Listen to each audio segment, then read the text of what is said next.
పశ్చిమ గోదావరి జిల్లా జంగారెడ్డిగూడెంలో వైసీపీ అధ్యక్షుడు జగన్ పర్యటించారు. అక్కడి పొగాకు రైతులను కలిశారు. పొగాకు రైతుల సమస్యలు అడిగి తెలుసుకున్నారు. క్వాలిటీ పొగాకు కూడా కనీస ధర ఇవ్వటం లేదని రైతులు తమ గోడు వెళ్లబోసుకున్నారు. ప్రభుత్వం ఇస్తున్న సబ్సిడీని కూడా తగ్గించి పొగాకు కొనుగోలు చేస్తున్నామని తెలిపారు. ప్రభుత్వం ఎన్నికల ముందు ఓ మాట ఇప్పుడో మాట చెబుతోందని జగన్మోహన్ రెడ్డి మండిపడ్డారు. రైతుల కష్టాలు ప్రభుత్వానికి పట్టడం లేదన్నారు. రైతుల పరిస్థితిపై పొగాకు బోర్డు అధికారులను నిలదీస్తామన్నారు.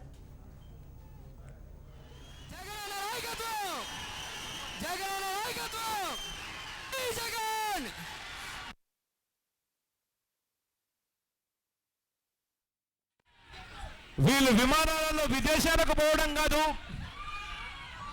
ఇక్కడ పడతా ఉన్న రైతుల బాధలు అర్థం చేసుకునే కార్యక్రమం చేయాలి. ప్రైవేట్ విమానం ఎక్కి రాష్ట్ర ప్రభుత్వానికి డబ్బులు లేవని ఒకవైపు చెప్తూ ప్రైవేట్ విమానాల్లో షికార్లకు పోతూ ఉన్నారు. రైతులకు కనీసం మద్దతు ధర ఇచ్చే విషయంలో రైతులను గంగపాలు చేస్తూ ఉన్నారు. రైతులకు పడతా ఉన్న అవస్థలు, రైతులు పడతా ఉన్న బాధలు, రుణాల మాఫీ అని చెప్పి రైతులందరికీ రుణాలు కట్టద్దు అని చెప్పి ఎన్నికలప్పుడు చంద్రబాబు నాయుడు గారు గట్టిగా వాగ్దానం చేశాడు.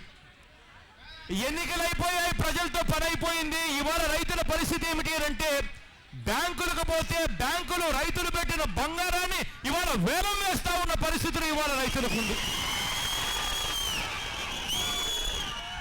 ఇవాళ రైతులు బ్యాంకులకు పోతే ఇంతకు ముందు వడ్డీ లేని రుణాలు వచ్చే పరిస్థితి నుంచి ఇవాళ వడ్డీ రూపాయల వడ్డీ ముక్కుపిండి వసూలు చేస్తా ఉన్న పరిస్థితులు ఇవాళ రైతుల దగ్గర ఉంది.